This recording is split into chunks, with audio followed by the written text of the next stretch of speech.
ሰላም ጤና ይስጥልኝ የተከበራችሁና የተወደዳችሁ ተመልካቾቻችን ከብስራት ኤፍኤም የዩቲዩብ ቻናላችን የዕለተ ቅዳሜ የብስራት ስፔሻል ፕሮግራም ተጀምሯል። ተፈራ ታመነ ከመላው ስቱዲዮ ባለሙያዎች ጋር የጋራ ጊዜን የማሳለፍ ነው የሚሆነው።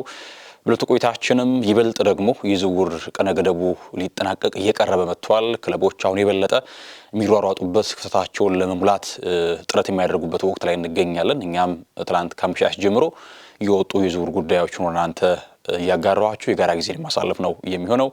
ተፈራ ታመነ ከመላው የስቱዲዮ ባለሙያዎች ጋር የጋራ ጊዜን ማሳለፍ ነው የሚሆነው። እስከ ቆይታችን ፍጻሜ ድረስ አብራችሁ እንድትቆዩ የአክብሮት ግብዣዬ ነው። በቅድሚያ የቪክተር ኦሲሜንን ጉዳይ ላስቀድምላችሁ። ቪክተር ኦሲሜን ይሄ ናይጄሪያ ፊት መስመር ተጫዋች ምናልባት ባለፉት 5 እና 6 ዓመታት በዓለም መድረክ ላይ ከተመለከትናቸው በጣም ጥሩ አጥቂዎች መካከል አንደኛው ነበረ። ተጫዋቹ ከፍራንሱ ሊግ ከሊል ወደ ናፖሊ ካመራ በኋላ በጣሊያኑ ክለብ ነው የበለጠ ከፍታውን ማስመልከት የቻለው ዋንጫ ባለቤት ሲሆኑ ከዚያም ባለፈ ደግሞ በሴሪያው አሉ ከሚባሉ ጥሩ አጥቂዎች አንደኛው ነበረ። ከዚያም ከናፖሊ በሚለቅበት ወቅት ላይ ተጫዋቹ ይበልጥ በአውሮፓ ትልቅ ቡድኖች ሊቀላቀል እንደሚችል ነበር የሚታሰው። ነገር ግን ብዙም ሳይጠበቅና ሳይታሰብ መዳረሻው ወደ ቱርኩ ክለብ ጋላታሳራይ ነው መሆን የቻለው። እድሜው አሁንም ገና 27 ዓመቱ ላይ ነው የሚገኘው ኦሲሜን። ስለዚህ በከፍታ በጥሩ ቡድን የመጫወት አቅም እንዳለው ወደ ጋላታሳራይም ካመራ በኋላ ተመልክተናል። የጋላታሳራይ ደጋፊዎች እጅግ የሚወዱት እንዴት ባለ መንገድ ዝውውሩ ሲፈጸም አቀባበል እንዳደረጉለት እናውቃለን። ታዲያ ከሰሞኑ አንድ መረጃ ስንመለከት ነበረ።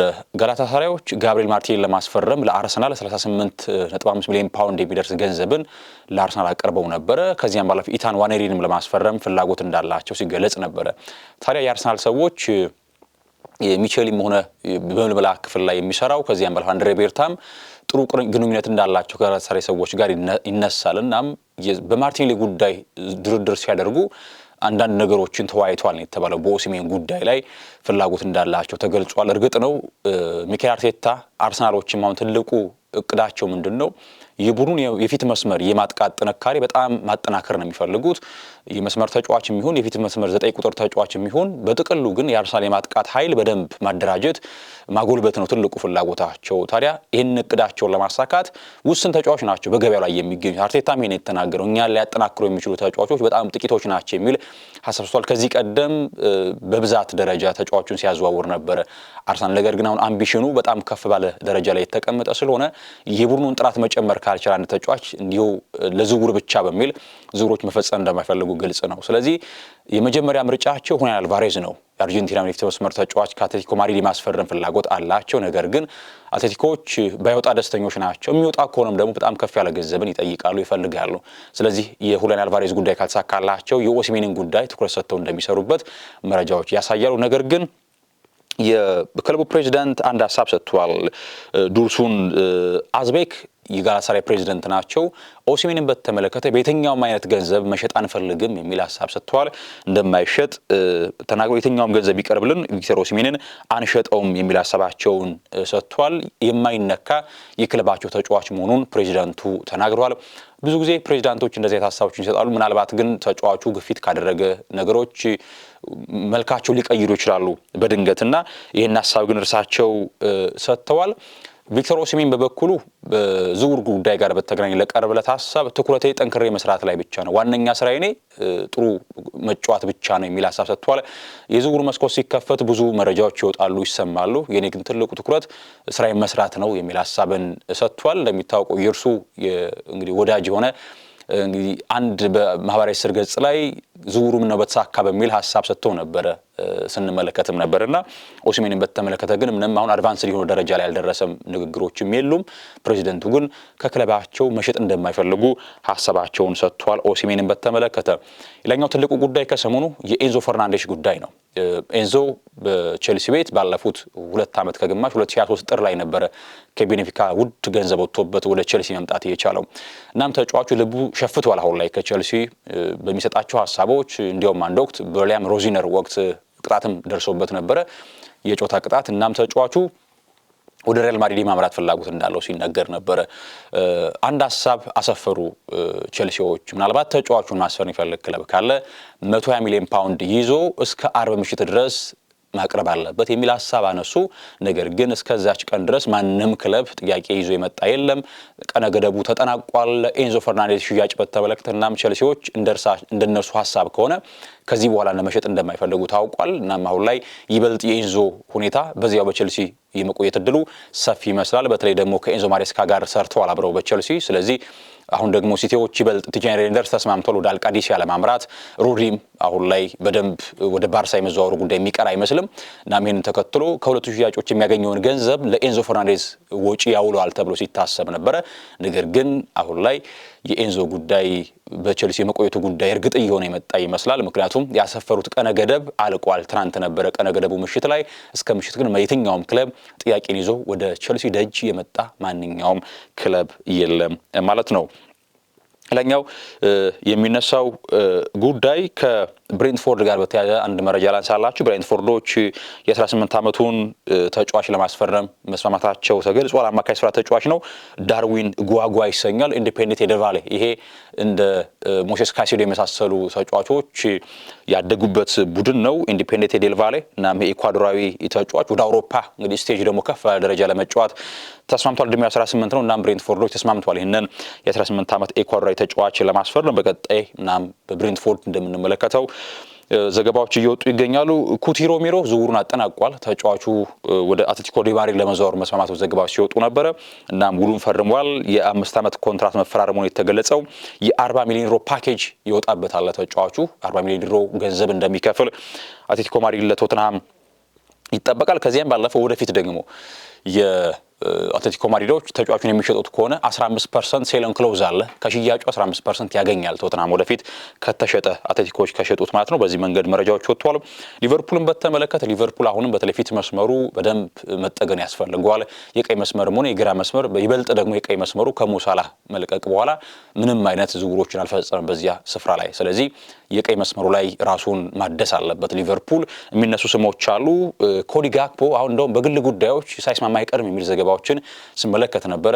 አሁንም ሊቨርፑሎች የተጫዋቹን የመሸጥ ጉዳይ እስካሁን ልባት አልሰጡበትም። ቢሆንም ግን ተጫዋቹ ወደ ቶተንሃም ያመራል የሚል ዘገባዎች ሲወጡ ነበር። ስለዚህ ኮዲ ጋክፖን ካጣ የመስመር ተጫዋች ማስፈረሙ የሚቀር አይደለም።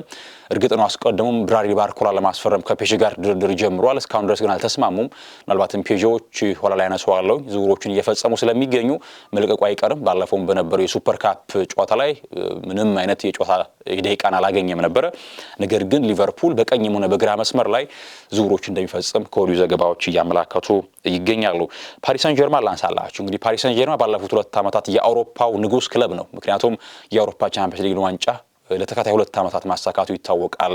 ከዚያም ባለፈ ደግሞ በቅርቡ በተከናወነው የአውሮፓ ሱፐር ካፕ አስቶን ቪላን አሸንፎ የዋንጫ ባለቤት ሆኗል። ነገር ግን ፓሪስ ሰን ጀርማን ዋንጫ ቢያሳካም ዝምታን አልመረጠም። ለወደፊት ደግሞ እቅዶቹን በደንብ እያጤነ ዝውውሮችን እየፈጸመ ይገኛል። ምክንያቱም በጣም ድንቅ ዳይሬክተር ሉዊስ ካምፖስ በቤቱ ስለሚገኙ። እናም 2 ዝውውሮችን ለመቋጨት እጅግ ተቃርቧል። የመጀመሪያው ፌራን ቶሬስ ነው። ከባርሴሎና ለመዘዋወር ተስማምቷል። ተጫዋቹ በቅርቡ ሜዲካሉን አጠናቆ የክለቡ ፈራሚ እንደሚሆን ይታሰባል። ሌላኛው ትናንት የተጠናቀቀው ዝውውር ደግሞ የሚካ ጎትስ ጉዳይ ነው። ቤልጂያዊ መስመር ተጫዋች በአያክስ አምስተርዳም ባለፈው ዓመት በኤርዲቪዚ በጣም ድንቅ ዓመት ያሳለፈ ተጫዋች ነው። ጎል ማስቆጠር ጥራቱ በጣም ጥሩ ድሪብለር ነው። ጎል አስቆጣሪ ነው። ለጓደኞቹ ኳሶችን አመቻችቶ ሲያቀብል በጣም ግሩም ተጫዋች ነው ሚካ ጎትስ። እና ይሄንን ተጫዋች ለማስፈረም ተስማምቷል። አስቀድመው ነበር የግል ጉዳዮች የተጠናቀቁት። አሁን ግን አያክስና ፓሪስ ሰን ጀርማን በተጫዋቹ ዋጋ ጉዳይ ተስማምተዋል። 55 ሚሊዮን ዩሮ እንደሚከፍል ለዝውውሩ ይጠበቃል ፓሪስ ሰን ጀርማዎች። እናም አሁን ክለብ ቱ ክለብ በቃል ደረጃ ነው የተስማሙት። እናም በይፋዊ ደረጃ እንደሚስማሙና ዝውውሩም እንደሚጠናቀቅ በቅርቡ ይታሰባል። የሚካ ጎትስ የዝውውሩ ጉዳይ። ዴቪድ ፍራቴሲ ሌላኛው ተጫዋች ነው። ከኢንተር ወደ ላሲዮ የተዘዋወረ ተጫዋች ነው። ለተጫዋቹ 5 ሚሊዮን ዩሮ ይከፍላሉ ለውሰቱ ሁሉ ማለት ነው። ከዚያም ባለፈ ደግሞ በአመቱ መጨረሻ 10 ሚሊዮን ዩሮ ከፍለው ዝውውሩን ቋሚ ማድረግም አማራጭ ቦላቸው ላይ ተካቷል። ከዚያም ቋሚ ካደረጉት ደግሞ ቋሚ ያደረጉት ላሲዮች በቀጣዮቹ የዝውውር ጊዜያቶች ከሸጡት 50% ከዝውውሩ ገቢ ያገኛል ማለት ነው። የጣሊያኑ ክለብ ኢንተር ሚላን እና ፍራቴሲ ላሲዮ የደረሰ ሌላኛው ተጫዋች ሆኗል። ስፔንስንም ለማስፈረም ተቃርቧል አሁን ላይ ኢንተር ሚላን ምክንያቱም ደዝል ደምፍሪስን በሪያል ማድሪድ ተነጥቀዋል ስለዚህ ለርሱም በትክክል አድርገው በማሰብ ጄድ ስፔንስን ወደ ሳንሲሮ ጁሴፔ ሜዛ ለማምጣት ሁሉ ነገር እያለቀ ነው የሚገኘው ሌላኛው ጉዳይ የአርሰናልን ጉዳይ ላንሳላችሁ አርሰናል የዊሊያም ሳሊባ መጎዳት ተከትሎ ተጫዋቹን ለመተካት ከጉዳቱ እስኪያገግም ድረስ የግድ መተካት ስላለባቸው ተከላካይ ተጫዋች ለማስፈረም እንቅስቃሴ ጀምሯል አርሰናል የመጀመሪያው ሲነሳ የነበረው ኤዝሪ ኮንዛ ነው የእንግሊዛዊ 28 ዓመት ተጫዋች በአስቶን ቪላ በጣም ብዙ ዓመታትን የተጫወተ ልምድ ያለው ጥሩ ተጫዋች ነው ነገር ግን አስቶን ቪላው 60 ሚሊዮን ፓውንድ ይፈልጋሉ ከተጫዋቹ ዝውውር አርሰናል ግን በቅድሚያ ከ30 እስከ 35 ሚሊዮን ፓውንድ የሚደርስ ገንዘብን አቅርቦ ተቀባይነት እንዳላገኘ ነው መረጃዎች የሚያሳዩት ከዚያም ከፍ ያለ ገንዘብ ይዟል መጣም እስካሁን ድረስ ስለዚህ አማራጭ እየተመለከተ ይገኛል አርሰናል የተከላካይ ስፍራ ተጫዋች ለማስፈረም ጀራልድ ኳንሳ ነው ይሄ ደግሞ ተጫዋች ከሊቨርፑል ለቆ ወደ ባየር ሊቨርኩሰን እንዳመራ ይታወቃል ሊቨርፑል መልሶ የመግዛት አማራጩን የሚያስፈርበትን ቀነ ገደብ አልቋል ስለዚህ አሁን ላይ የተጫዋቹን 70 ሚሊዮን ዩሮ ከፍለው ማስፈረም ይችሉ ነበር ሊቨርፑሎች ያ ቀነ ገደብ ግን አልቋል እናም አርሰናል ለጀራልድ ኳንሳ ዝውውር እንቅስቃሴ ጀምሯል እንዲያውም ንግግሮችን ከተጫዋቹ ወኪል ጋር ንግግሮችን መጀመሩ ታውቋል ነገር ግን እንደ ፍሎሪያን ፕሌተንበርግ ዘገባ መሰረት ከሆነ ሊቨርኩሰኖች የመሸጥ ፍላጎት የላቸውም ጀራልድ ኳንሳህን ነገር ግን የተጫዋቹ ሁኔታ አርሰናሎች ፍላጎት ካላቸውና ለማስፈረም ፍላጎት የሚያሳድሩ ከሆነ ለመቀላቀል ፍላጎት አለ የሚል ዘገባ ወጥቷል ነገር ግን አርሰናል አሁንም የመጀመሪያ ቀዳሚ ምርጫው ኤዝሪ ኮንዛ ስለመሆኑ መረጃዎችን ተመልክቻለሁ ሚኬል አርቴታ አንድ ሐሳብ ሰጥቷል እንግዲህ ኮንትራት ማራዘም ጉዳይ ስሙ ሲነሳ ነበር እና ስፔናዊው አሰልጣኝ ሚኬል አርቴታ በአርሰናል ቤት ኮንትራቱን እንደሚያራዝም አስታውቋል ሁሉን ለማራዘም መቃረቡን የገለጸው አርቴታ ደጋፊዎች በዚህ ጉዳይ መጨነቅ እንደማይገባቸው ምክንያቱም እኔ በዚህ መቆየት ፈልጋለሁ እዚህ በጣም ደስተኛ ነኝ በአካባቢ ካሉ ሰዎች ጋር በመስራቴ በጣም ደስተኛ ነኝ አመስጋኝ ነኝ ውል የማራዘም እድሌ ሲመጣም ኦን አደርገዋለሁ የሚል ሐሳብ ሰጥቷል እንግዲህ ሚኬል አርቴታ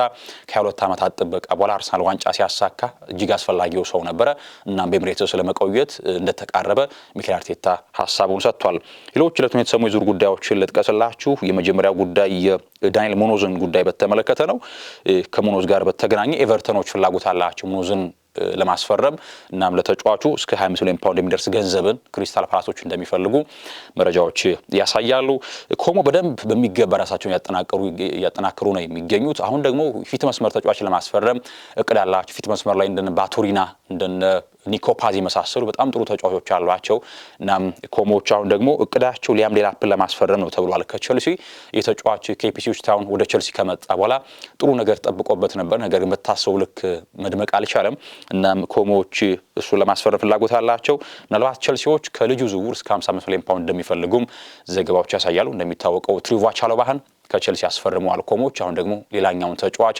ሊያም ዴላፕን ለማስፈረም ከቸልሲ እንቅስቃሴ መጀመራቸው ታውቋል ሌላኛው ኒውካስልን በተመለከተ እንግዲህ ኒውካስሎች ሳንድሮ ቶናሊ ብሩኖ ጌማሬሽን አጥተውታል ስለዚህ እነርሱን ለመተካት አማራጮችን የጎበኙ ይገኛሉ አሁን ደግሞ ስማቸው የተነሳው ከካርሎስ ባሌባ ጋር በተያዘ ነው የ2 ዓመቱ ካሜራዊ ተጫዋች እንደሚታወሰው ባለፈው ክረምት ላይ ከማንቸስተር ጋር በጥብቅ ስሙ ይነሳ ነበር ዝውውሩ ሳይሳካ ቀረ እና ማክፓይሶቹ እነ ቶናሊን እነ ጌማሬሽን ለመተካት እንደ አማራጭ ከያዟቸው ተጫዋቾች መካከል ካርሎስ ባሌባ አንደኛው ነው እና እርሱን ለማስፈረም እንደሚንቀሳቀሱ ኮሉ ዘገባዎች እያሳዩ ይገኛሉ ኮቨንትሪ ሲቲ እንግዲህ በፍራንክ ጄምስ ላምፓርድ እየተመሩ ፕሪሚየር ሊጉን ተቀላቅለዋል እናም በፕሪሚየር ሊጉ ለመዝለቅና ሰስቴን አድርገው ለመቆየት የግድ ራሳቸው ማጠናከር አለባቸው በዝውውሩ እናም ኮቨንትሪ የ20 ዓመቱን እንግሊዛዊ ተከላካይ ጆሽ አቼምፖንግን ከቸልሲ ለማስፈረም እቅድ አላቸው ቸልሲ በነገራቸው ላይ ስኳዳቸው በጣም ሰፊ ከመሆኑ የተነሳ የግድ ሽያጮችን ማድረግ አለባቸውና ምናልባት በመጪዎቹ ቀናቶች ሽያጭ እንደሚኖር በቸልሲ ይጠበቃል አቼምፖንግን ደግሞ ኮቨንትሪዎች ፈላጊ ሆነው